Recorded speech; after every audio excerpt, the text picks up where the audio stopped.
शरीरातली सगळी शक्ती एकवटून इवल्याशा त्या दोन पिलांना त्या कबुतरीनं आपल्या पंखाखाली गच्च असं धरून ठेवलंय आणि तिनं आक्रोश करत मान टाकून दिली. तिचे आता शेवटचे काही श्वास राहिलेले आहेत. त्यावेळेला तिचे डोळे उघडेत आणि त्या उघड्या डोळ्यानं त्या मागासच्या सकाळच्या उंदराच्या पिलांकडे ती पाहतीये. तिच्या मनात शेवटच्या श्वासाच्या वेळेला एकच प्रश्न आहे आणि तो प्रश्न असा आहे की माझं काय चुकलं की माझ्या डोळ्या देखत माझी ही पिलं आई भूक भूक करून माझ्या डोळ्या देखत मेली, पण मी त्यांना 2 घास ताऱ्या पाण्याचे देऊ शकले नाही. असा एकच प्रश्न त्या कबुतरणीच्या मनामध्ये होता. बंधू भगिनींनो, असं आहे की एखाद्या व्यक्तीला शत्रू नाही हे होऊ शकतं, असं असू शकतं, पण हिंदू समाजाने हे लक्षात घेण्याची गरज आहे की समाजाला, सभ्यतेला, राष्ट्राला शत्रू हे होते आहेत आणि चिरकाल असणार आहेत. पण आपण जर आपले शत्रू ओळखायला विसरलो, चुकलो, तर आपला घात झाल्याशिवाय राहणार नाही. ती कबुतरीण ही हिंदू समाजाचं प्रतिनिधित्व आहे. तिच्यावरती हिंदू संस्कार झालेले आहेत. हिंदू मातेच्या पवित्र गर्भातून आपण सगळ्यांनी जन्म घेतला तेव्हा संस्कारच आपल्यावरती मानवतेचे झालेले आहेत. आपल्याला शिकवलं गेलं की जो जे वांछिल तो ते लाहो. आपल्याला सांगितलं गेलं की सर्वेषाम अविरोधन सर्वे भवन्तु सुखिनः, असा वसुधैव कुटुंबकम असा संस्कार हा आपल्या सगळ्यांवरती झालेला आहे.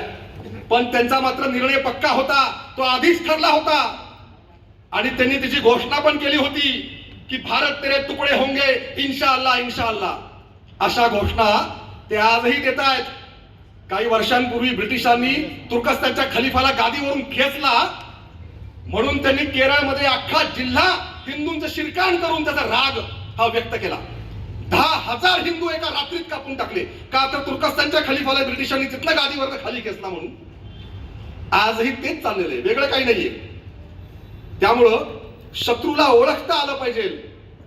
मला शेतकऱ्यातल्या एका झाडाची आठवण येते. शेतातल्या ते झाड असतं, झाडावरती एक पक्षी बसतो, त्याच्या विष्ठेतून बिया पडतात, त्या झाडाच्या ढोलीतनं दुसरं झाड उगवतं. त्याला शेतात काय म्हणतात गावाकडं? बांडगुळं. आणि ही बांडगुळं या मूळ झाडाच्या जीवन रसावरती स्वतःचं पालन पोषण करतात आणि या मूळ झाडाच्या मृत्यूला कारणीभूत ठरतात. अशी ही बांडगुळं आपल्या भारताच्या भूमीवर राहतात पण भारत विरोधी कारवायांमध्ये सक्रिय असतात. अशा बांडगुळांना ओळखण्याची आवश्यकता आहे. 1000 वर्ष झाली पृथ्वीराज चव्हाणाच्या हत्येला, पण आजही हिंदू समाजाची हीच अवस्था आहे की शत्रू मित्र विवेक आणि शत्रू बोध आपला हा समाज पूर्णपणे विसरलेला आहे. आणि त्यामुळं आजच्या काळात अशा हिंदू संमेलनांची गरज आहे की जिथं ह्याची जाणीव करून देण्याची आवश्यकता आहे. आजचं हे वर्ष एका वेगळ्या अर्थाने विशेष पण आहे.